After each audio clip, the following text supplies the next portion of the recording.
Regulators have been trying to figure out what to do about high-frequency traders, because high-frequency traders on most automated markets account for 40, 50, 60% of trading volume, yet a lot of them are not regulated entities. So for a regulator to regulate something, they need to regulate either an activity or a particular participant, an entity.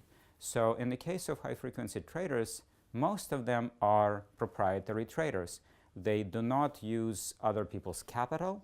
They do not give anyone else advice. They put their own capital at risk.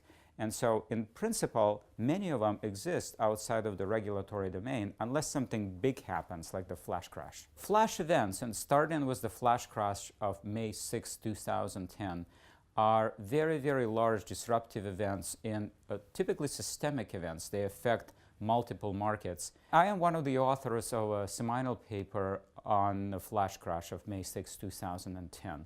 All U.S. equities, futures, stock indices went down 6 to 9% and then bounced back up. And what we found is that high-frequency traders did not trigger the flash crash. It was actually triggered by a fairly slow-moving automated execution algorithm, but they contributed to its enormous velocity, both on the way down and on the way up. We've seen these events, and maybe it's a new normal. Maybe these flash events is now what market participants need to get accustomed to.